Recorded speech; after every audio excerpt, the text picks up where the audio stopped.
Welcome to SUP FM, the sport's leading podcast where we speak to inspiring people about the world's fastest growing water sports. Whatever your level, our aim is to help you to maximise your own experience of stand-up paddleboarding and to deepen your love of the water as we chat with people from both inside and outside SUP worlds. Every episode is designed to inspire, support and provide you with a deeper immersion into the sport through my conversations with leading athletes, adventurers, scientists, TED speakers and New York Times best-selling authors. If you like what we do and if you want to support the podcast, please leave us a review or a comment and please follow us just down below or in the corner here. It really does help us to keep producing episodes, and obviously please keep recommending this show to your friends. This episode is one from the vault, and the episode which sits at top spot in terms of downloads across all the episodes that we've released to date. It's my chat with Professor Mike Tipton, MBE, who's the Professor of Human and Applied Physiology at the Extreme Environments Laboratory at the University of Portsmouth, and he's most known for his work around cold water. His research has underpinned survival and rescue training with first responders, international initiatives and campaigns including RNLI Float to Live, and through appearances in the media talking about water survival.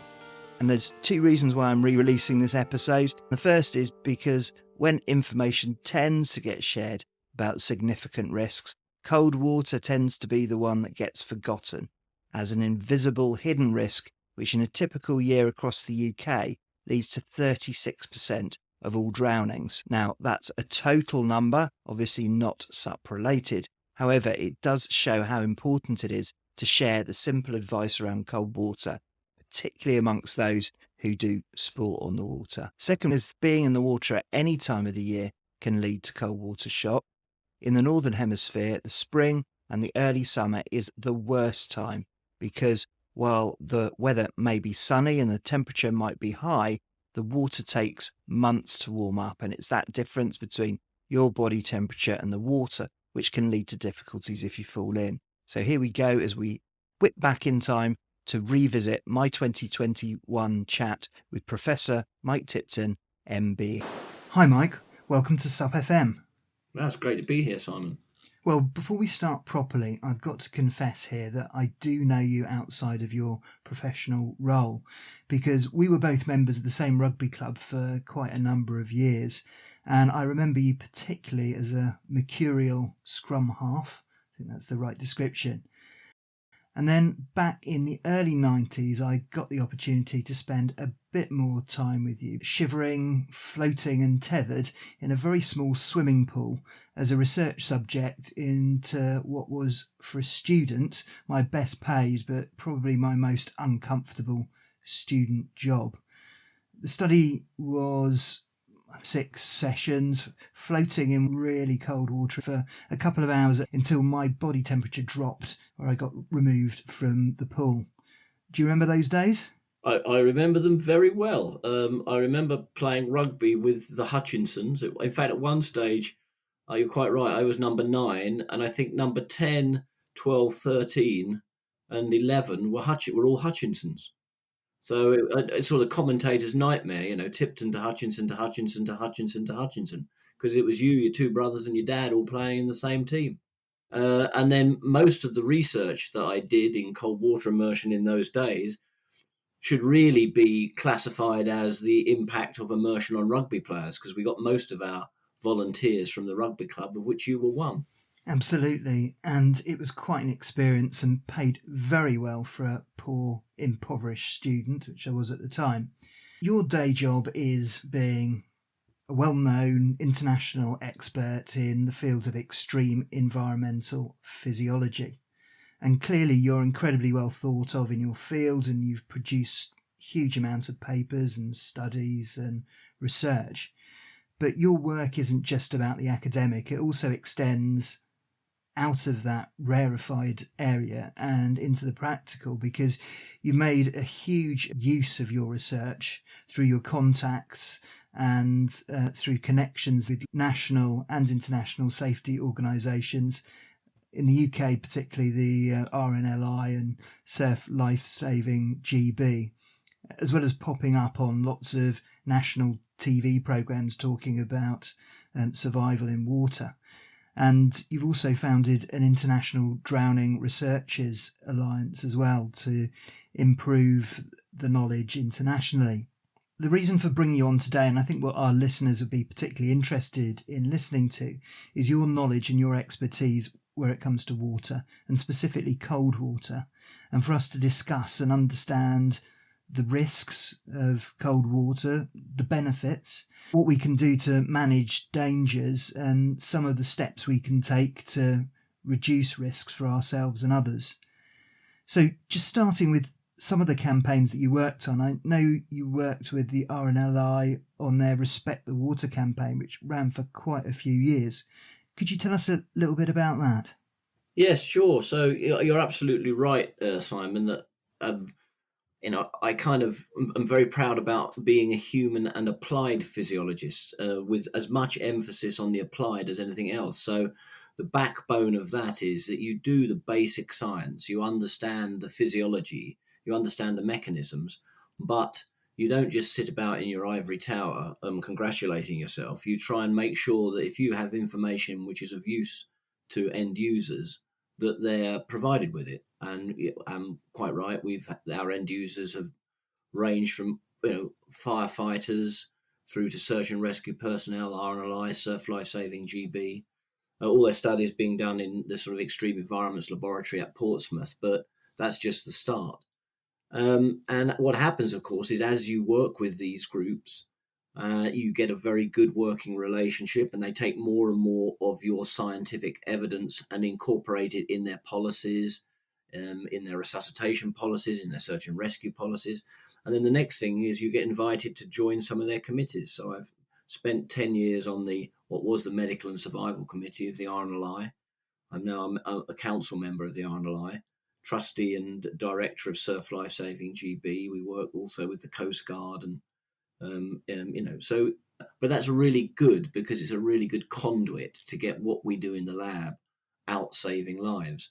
And one of the bigger routes by which we've I think made some impact on what goes on is through the RNLI Respect the Water campaign, which began back in 2014. And it started with trying to get people to understand the risks associated with immersion in cold water. In particular, the cold shock response, which was a response which we first described back in the 80s, about the time when you were volunteering for studies, Simon. And we then, about 2 or 3 years into that, and people may remember that there were TV adverts, there were posters about how long you can hold your breath, etc., etc.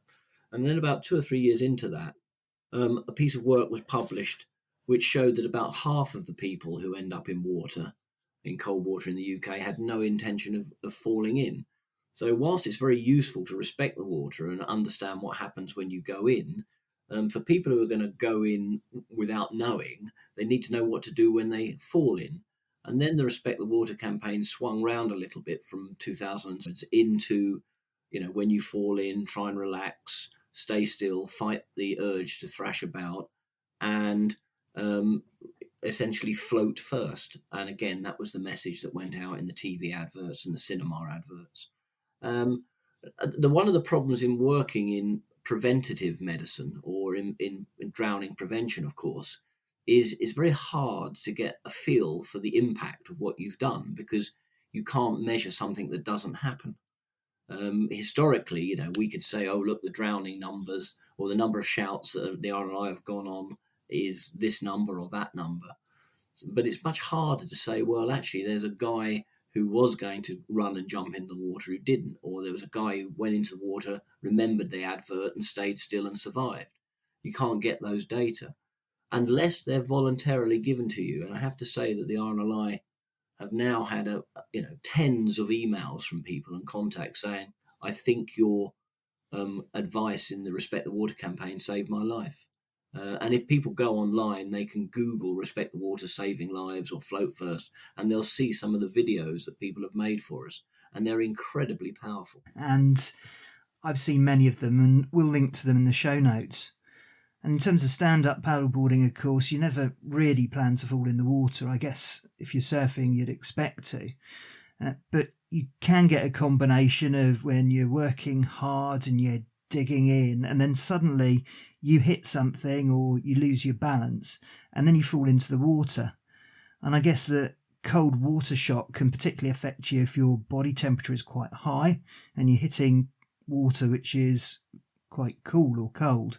And if you don't wear the right clothing to take the edge off, or if you're not conditioned or used to cold water, it can lead to cold water shock. So can you take us through exactly what cold water shock is? So there's a set of responses which occur when you first go into cold water, and they're driven by a sudden fall in skin temperature. Now, the thermoreceptors in the skin, the cold receptors, are about 0.18 millimeters below the surface of the skin, and so they cool very quickly. The layer of subcutaneous fat you have, which everyone thinks is the thing that protects you against cold water, actually is below those receptors, so has no benefit to you in terms of cold shock. And the responses are, the responses that people may have experienced when they got under the shower that was cold that they thought was hot, or when in the pool that wasn't heated as much as it should be. It's a gasp, it's a hyperventilation, uncontrollable breathing. There's a sudden increase in the work demand of the heart rate goes up, the peripheral vasculature shuts down, so blood pressure shoots up. So there's this range of initial responses which are part of our fight or flight response. The response that prepares us to run away or fight, but is totally inappropriate in water. And we decided back in the 80s to call it the cold shock response because it was easier than running through the list of initial responses I've just mentioned. It's not shock in the traditional medical sense, it's just shock because it's a shocking response. And it peaks in the first seconds of immersion. But the important thing for people to remember is that you sort of regain control of your breathing after about a minute to 90 seconds. The only thing you've got to be very careful about in that period is making sure you keep your airway clear of the water, because the lethal dose of water for drowning into the lung for an average adult is about a maximum of about 1.5 liters of salt water. Now, just to put that in perspective, if I take a big breath in now, that's about 3 to 5 litres. The gasp of the cold shock response is 2 to 3 litres.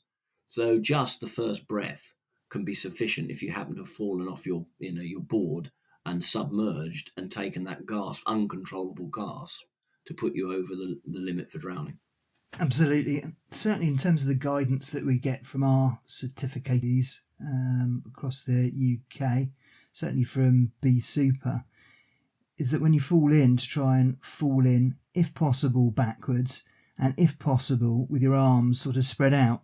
So you do whatever the reverse is of a belly flop. And, part of the reason is to keep yourself right on top of the water as much as possible, because you don't know what's lying there underneath the water, but also to keep your mouth above the water at all times. Well, that's very good advice, and obviously you can use your board if it's still around for some support. Unfortunately, the sort of natural physiological urge when you go into cold water is to thrash about and swim fast. And people panic a little bit, and it's fighting that instinct and actually realizing that you want to just humans float. Obviously, they particularly float if they've got a life jacket on, but even if they haven't, most humans are positively buoyant, and just relaxing and keeping the airway clear of the water and giving it about a minute to regain control of your breathing, it makes an enormous difference. About 60% of those that die going into cold water around the UK die in the first minute or two. So when we're talking about cold water, in terms of degrees, where's the point when water becomes officially cold? There's no fixed rule on that. At the one end, if you want to say what's thermoneutral water temperature, what's a temperature that you can sit in for a long period without warming up or cooling down, it's 35 degrees Celsius. And in that temperature, you can just control your body temperature by opening, shutting blood to the skin. Remember, we're a tropical animal, and we want to be naked in 28 degrees Celsius. which is the temperature in which we evolved. And we haven't moved away from those sort of equatorial origins. All we've done, unlike other animals that have got furry or fat that go into cold environments, we've used our intellect and we've built houses and worn clothes. And the only reason I can talk to you from Cornwall tonight is because I'm sitting in a house that's heated wearing clothes that recreate next to my skin my equatorial, so my, the equivalent of 28 degrees, 33 degrees skin temperature, 37-degree core temperature. Now, so going into cold water for a tropical air breathing animal is about the biggest thing you can do. So, but in terms of you're losing your ability to control your breathing, then cold water is probably best defined at below 15. So we know that that cold shock response from studies we've done previously peaks somewhere between 10 and 15 degrees Celsius. But you can still, but it's an enormously variable feast between individuals. You get the half man, half Weddell seal that can hold their breath for minutes in any temperature. And then you've got people who are hyperventilating away on immersion in 20 degrees. I was going to ask this question a bit later on, but it's kind of prompted now. Is there anything that we can do to prepare ourselves, to condition ourselves in advance? I know people talk about cold water swimming and cold water immersion as a preparation for accidentally going into the water. Would that help a paddleboarder? Would that help condition them for an accidental swim?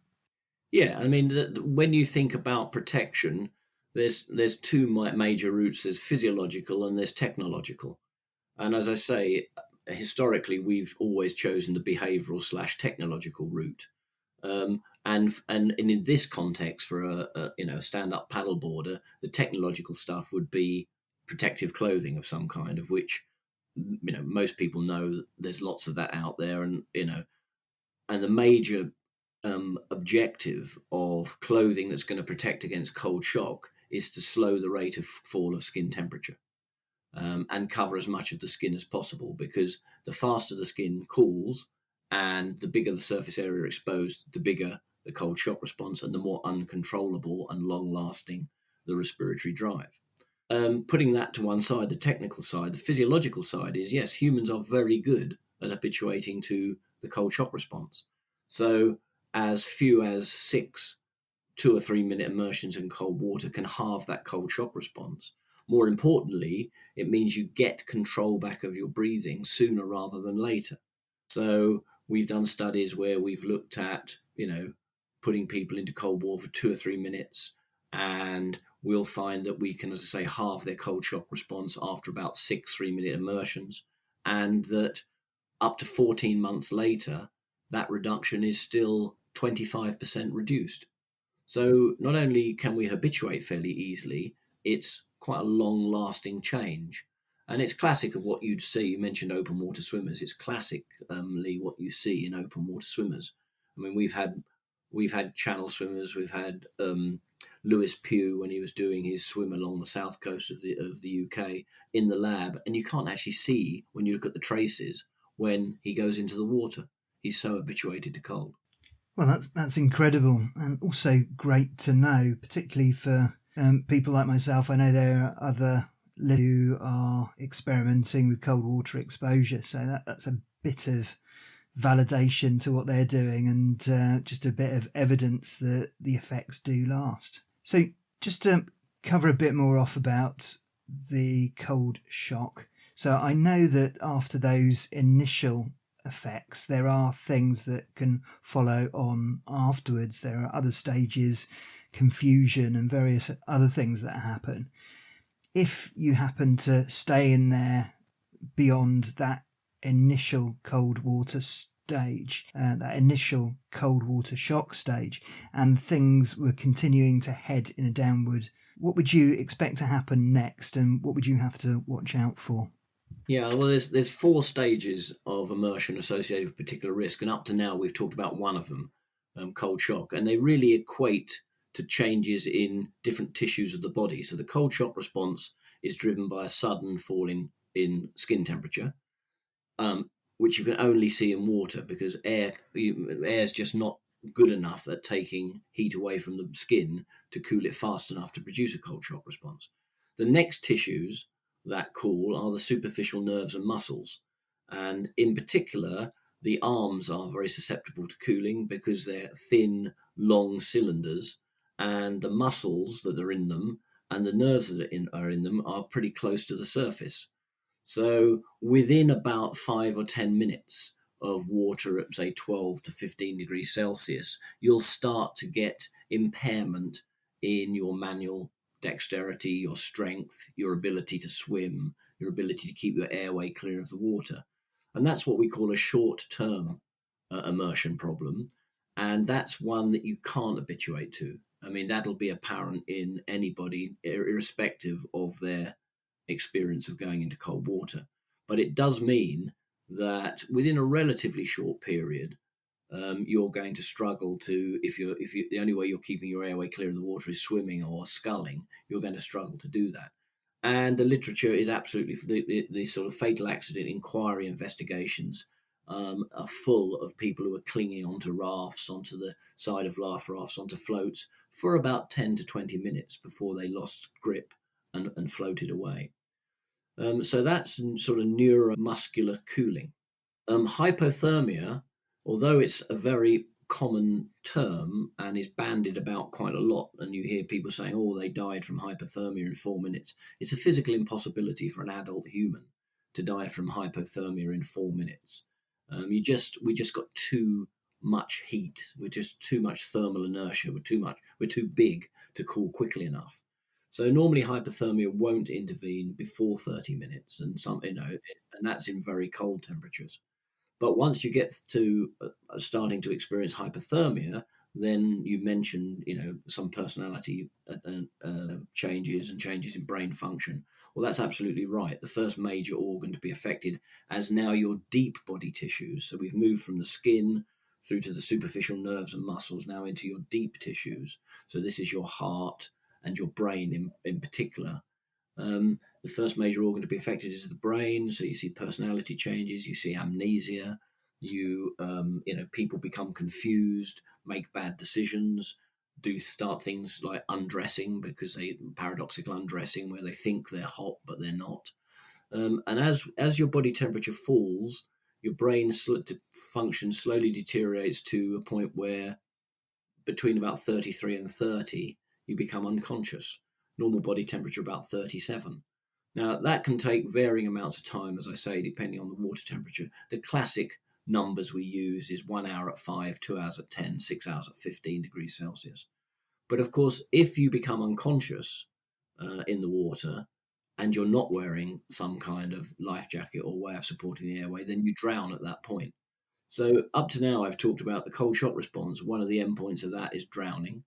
The physical incapacitation, because of superficial cooling, endpoint drowning. And even as your deep body temperature falls, the first endpoint is drowning before you go on to die from the direct effects of hypothermia. And then, the final stage, which I'll just mention, is about 20% of those that die just before, during, or shortly after rescue from that immersion.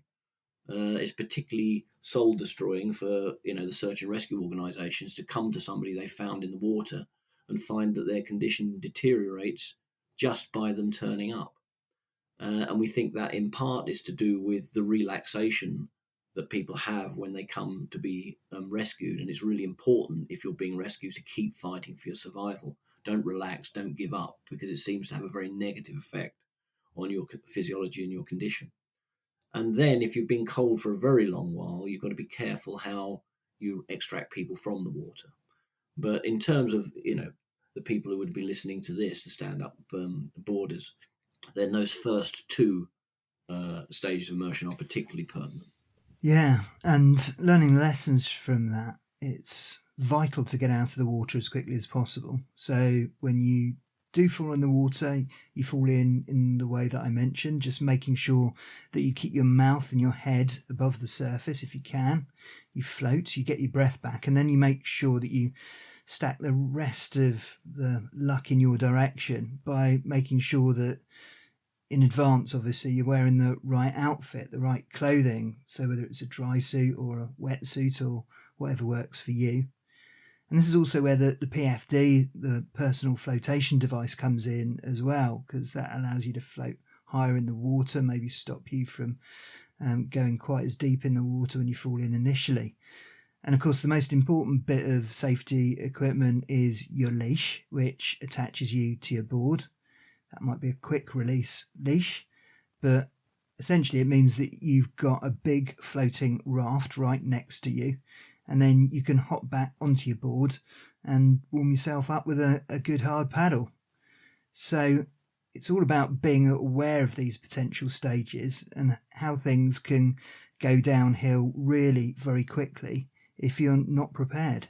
Yes, and I agree entirely. The life jacket, PFD, incredibly important. Probably the single most important piece of life-saving equipment somebody who's going to end up in water can have. Every year we do an analysis of the number of people who've died that year because they weren't wearing a life jacket when they should have been, and the numbers are staggeringly large and sad. And also, quite rightly, you've got an enormous flotation device there in your board. Make sure you keep it with you, and know that there's no situation where you're not better off out the water than in the water. A human cools 4 to 5 times faster in water than they do in air at the same temperature. Water is just a fantastic fluid for removing heat from the body, and air is actually not that good at all. Air is actually an insulator. And one of the things that bothers me slightly about stand-up paddleboarding is, of course, because you can spend quite a lot of time in air, you begin to think that that's the environment that you're operating in. But of course, when disaster strikes, it won't be air that you'll be operating in. It will be the cold water that you're standing on at the start of the event. And that's what you need to be prepared for. Exactly. And I think it's probably not so much the winter which provides the most risk and the most danger for stand-up paddleboarders, because if it's frosty outside, you're going to dress for those conditions. I think the time of the year that's most risky is the spring, when the water temperature is still very low and the sun is up and you're feeling hot, and the last thing you want to do at that point is to put on a wetsuit or a dry suit, because you're exercising hard and you'll overheat. So the danger is that you're wearing your normal kit, your board shorts or whatever, and then you fall in at that point, because the difference between the air temperature and your body temperature is high, and the water is absolutely at its coldest. Yep, that's absolutely right. I mean, it doesn't just reflect itself in the risk to paddleboarders. That's when we see the most drownings as well, because early summer, because of the differences between air and water and how much easier it is to heat up air than water, we'll get some sun in May, April, May. Air temperature will go screeching up, and water temperature is as cold as it's going to be. And then, because water temperature, of course, is not at its highest until about September, October. So yeah, the really dangerous time of year is that first sort of those first warm days of spring, where people think that they're dealing with a nice warm air environment, not realizing they've got a potentially lethal water temperature beneath them. So moving on then to rewarming. So there are obviously the extremes of hypothermia, in which you've got to be really careful in terms of rewarming the body. If you do get very, very cold, what's the ideal way of getting your temperature back up again?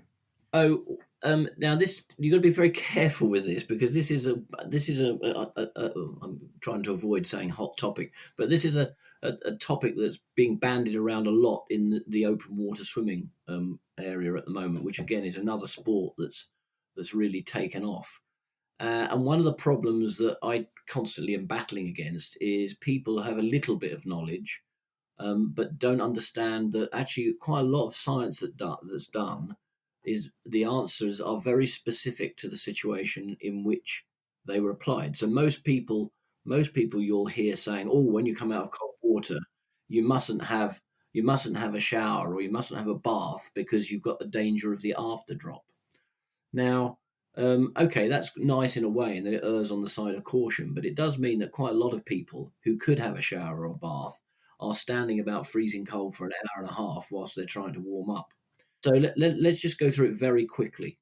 The after drop and post immersion collapse and how you take people out of the water was all done by my friend and colleague of many years, Frank Golden, who Simon will remember. That you do have a problem with rescuing people, and you do have a problem post immersion if somebody's been in the water a long while, where they've become hypothermic, semi-conscious. They've lost quite a lot of their circulating blood volume. Their responses to changes in pressure are not good. And in that situation, it's dangerous to lift people out of the water vertically, and it's dangerous to put them into a hot shower. However, if somebody's just been in the water 5 or 10 minutes and they've superficially cooled, so they're pretty uncomfortable because your perception of the environment is driven by your skin temperature. So they'll feel very uncomfortable. There's absolutely no problem with them having a hot bath or a hot shower. A bath is more effective than a shower, but as I say, more difficult to come by. If there's a shower there, fine. Perhaps sit down in it in case you do overstay your welcome and feel a bit faint.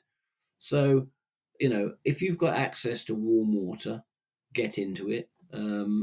If you've only been in the water and cooled down for 5 or 10 minutes. If you've got somebody who's got, moderate hypothermia and has been in the water a long while, then the best way to rewarm them is spontaneously. You insulate them and you let them rewarm slowly over time, so their body can adjust to all the things that have changed during that long period of being cold.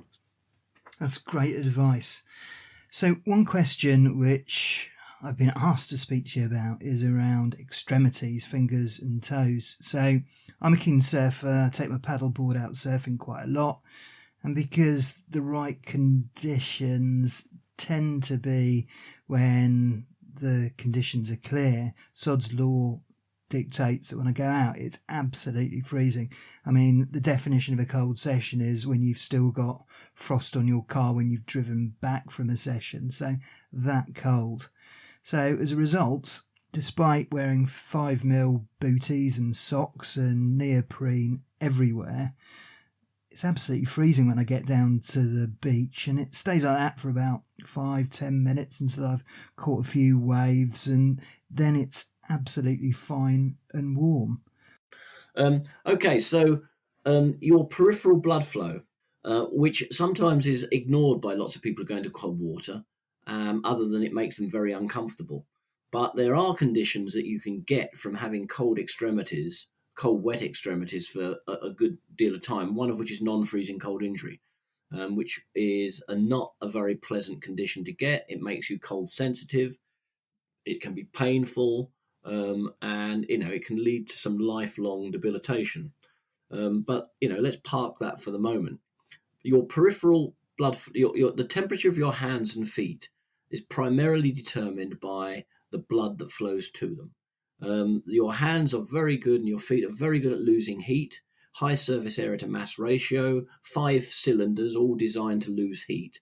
Now you can put a glove or a neoprene glove on them, but once they're cold, once they're shut down, the only real way you're going to warm them up again is by getting blood into them.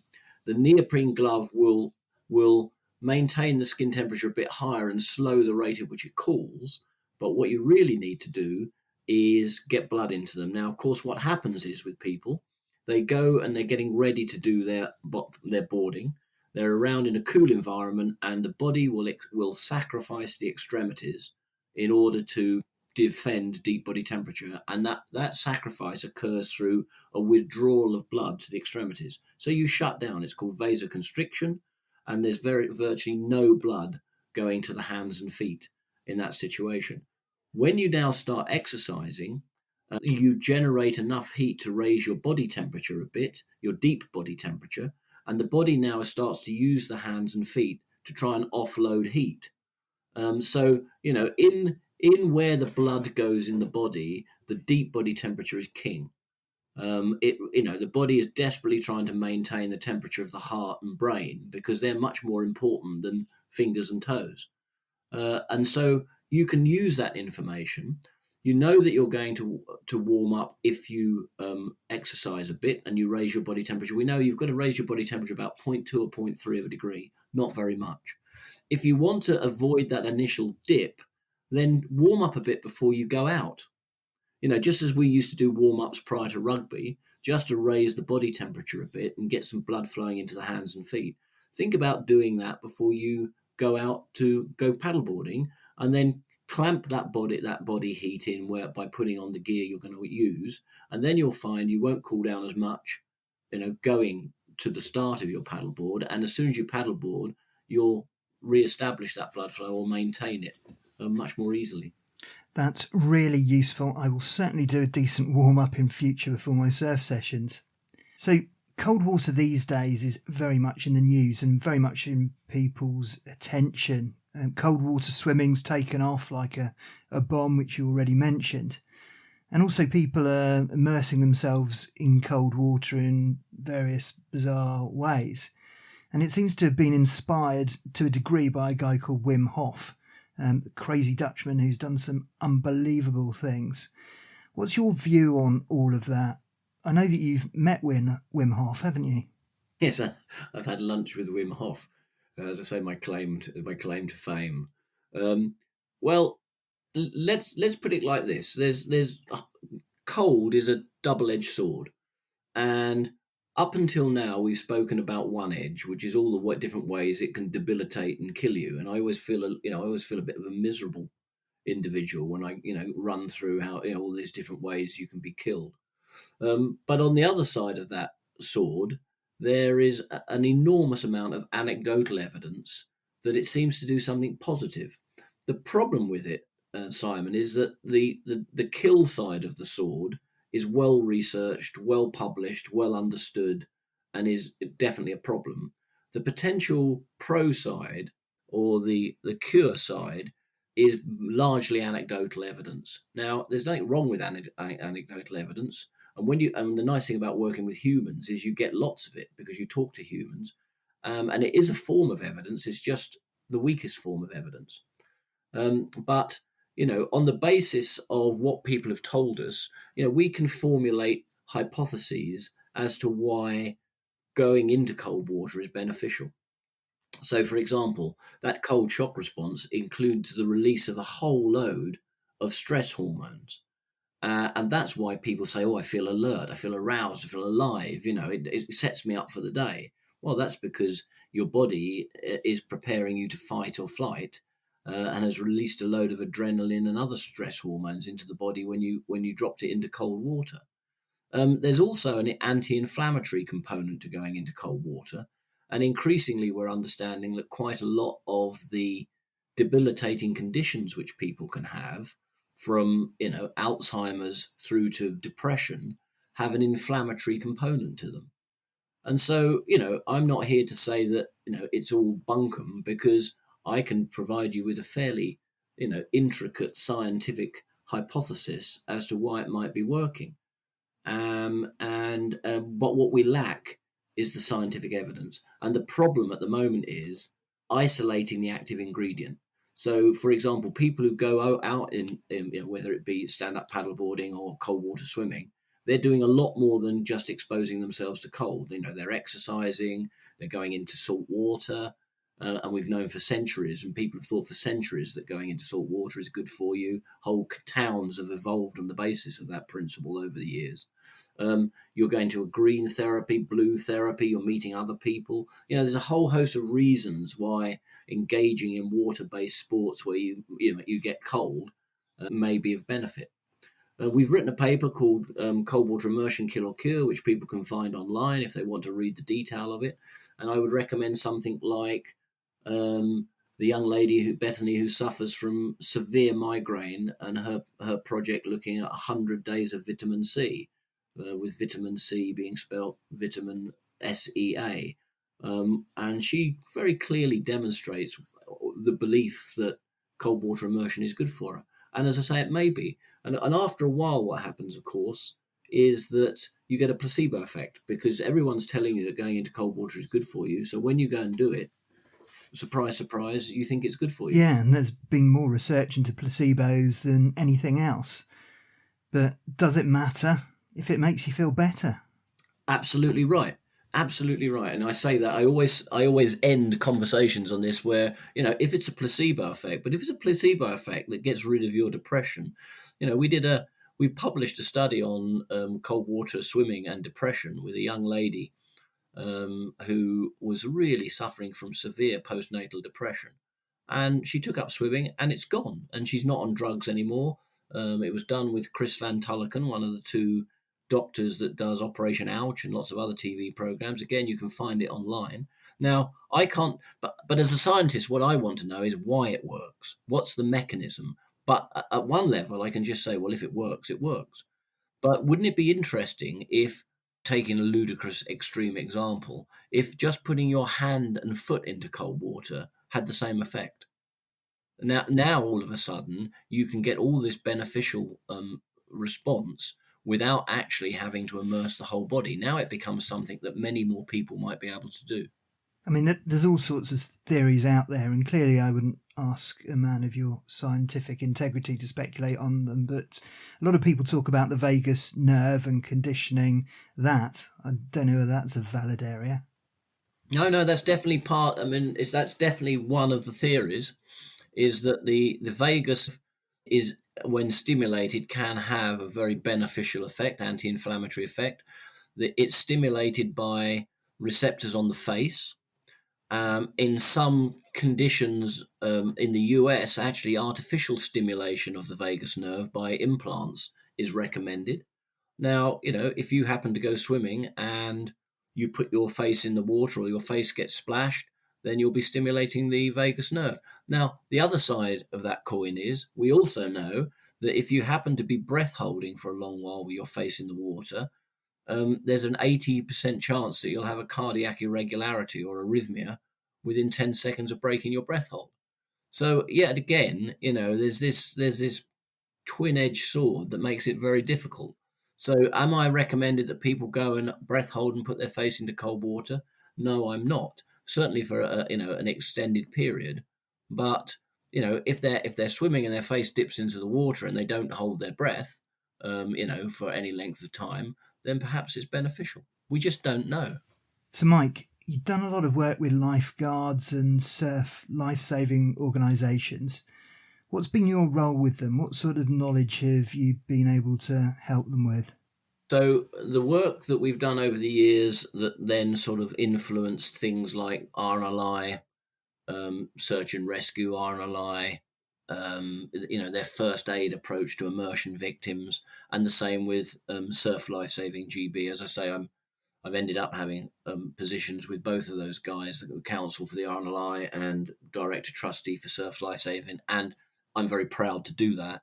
And it's a really nice link between, from the lab to lifesaving, I call it. So it all started with cold water immersion, but also in things like we've gone on then to look at fitness standards for beach lifeguards.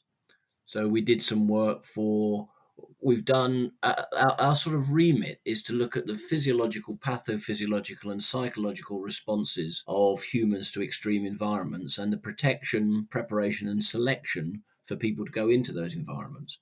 So, the protection is things like we've talked about in terms of clothing, physiological adaptation, protective clothing for firefighters, protective clothing for yachtsmen. The preparation might be adaptation, and the selection is, well, who should be going into these environments to work. And so we've done that, for example, for the Coast Guard, we've done it for the RAF, but we only deal with it in extreme environments. And with the lifeguards, we wrote the fitness standards for the RNLI, which are used around the globe now.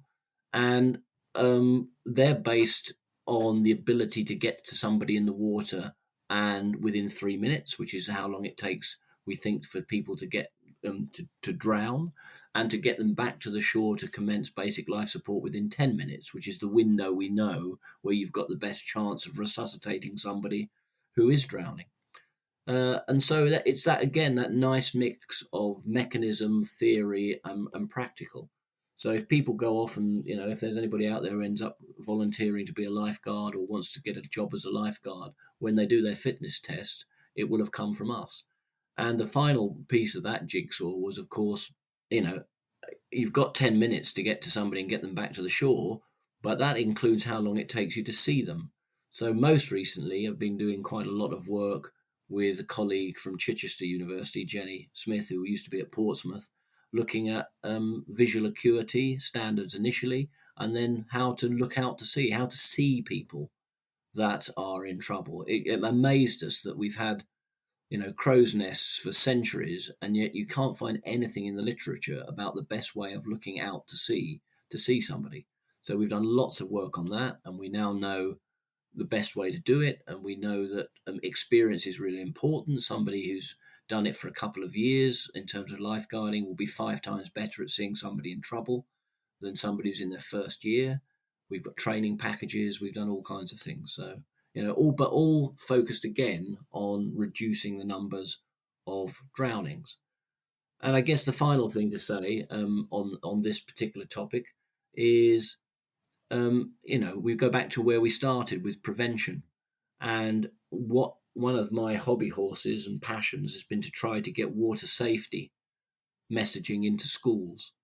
And I don't mean teaching kids about tides and the moon and the sun. I mean, just if I could get everybody to understand 3 things, I think we would have an enormous impact on drowning. Number 1 is that tides, the water comes in and goes out. And when it comes in, you can get trapped in a bad place.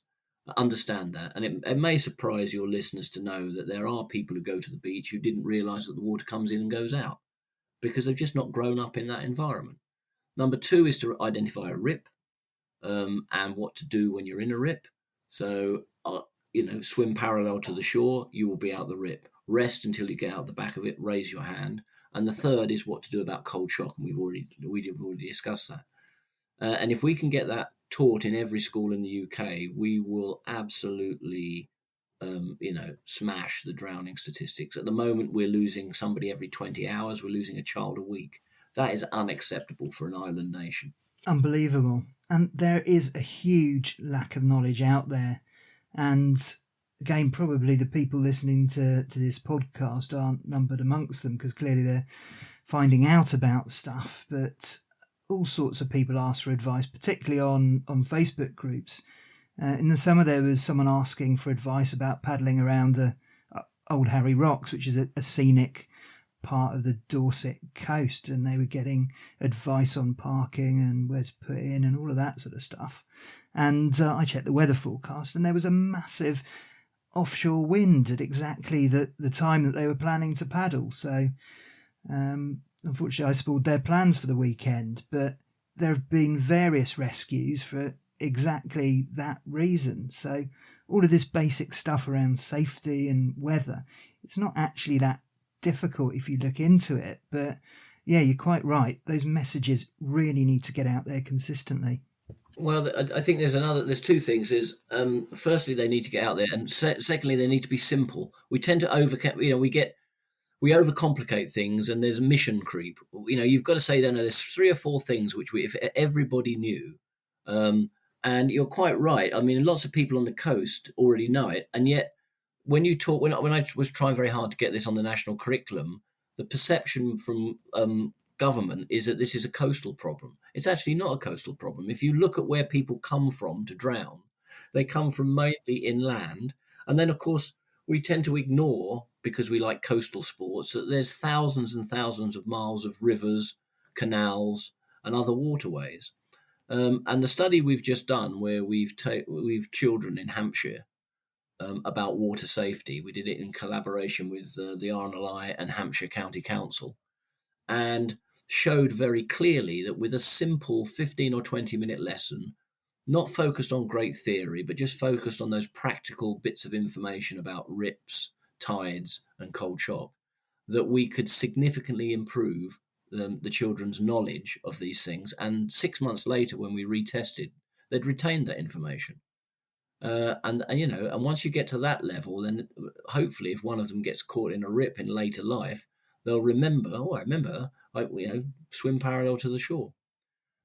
So we're hoping that gets taken up by more county councils and more children get taught that until it becomes essentially a part of the national curriculum, but by that route rather than by being written into it.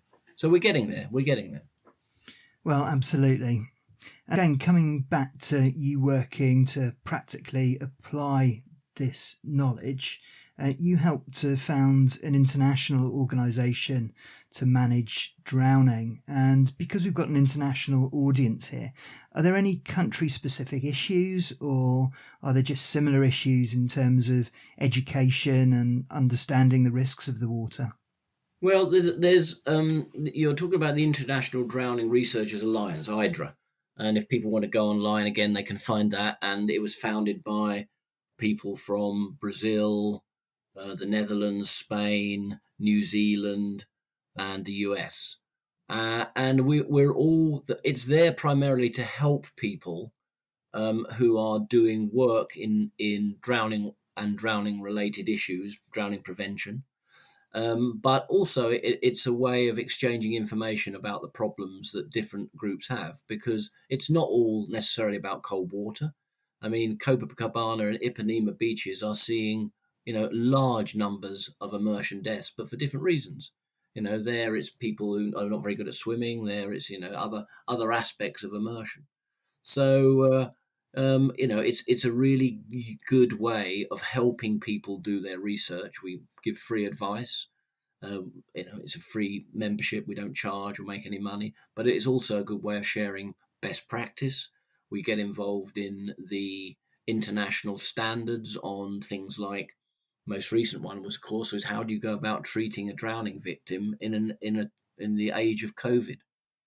Are you going to be doing mouth to mouth? Or are you not going to be doing mouth to mouth? So these, it's there to give, address these issues at a moment's notice. It's been a really good group and a force for good. And we'll put all of these links in the show notes. Mike, thanks for your time. It's been great to reconnect after all these years. It's been a fascinating chat, and I've learnt a huge amount, and I know our listeners will do too. Where can we find out more about you? So my Twitter account is at Prof Mike Tipton, where if we're, whenever we publish anything, I just let it be known there and give people links to free copies of the papers, etc. If people go on to ResearchGate and type in my name, all of the chapters that I've written over the years and all of the papers are listed there. The chapters are free to access. The University of Portsmouth has a research paper repository called Pure, P-U-R-E, where all our papers are again free to access. So, it's not that difficult this day and age to get hold of the basic papers. And also, of course, a lot of our stuff is taken and then interpreted on websites like the website of the Surf Life Saving GB, the RNLI website. So you can actually there's loads of stuff out there to look at. That's fantastic, Mike. And thanks so much for your time, and particularly for all the excellent work that you do, all of that practical work you do to share your knowledge and keep people safe. And thank you again for appearing on the SUP FM podcast. My very great pleasure, Simon. It's brought back very many happy memories as well. Well, thanks for listening to this episode, and a very big thank you to Professor Mike Tipton, MBE, for that brilliant and very informative chat. If you want to improve your safety knowledge even further, then check out the SUP FM safety course at supfm.thinkific.com. Thank you for listening to SUP FM, the #1 podcast for stand-up paddlers wherever you are. If you like what you've heard, please leave us a review on iTunes. Until then, we'll see you on the water.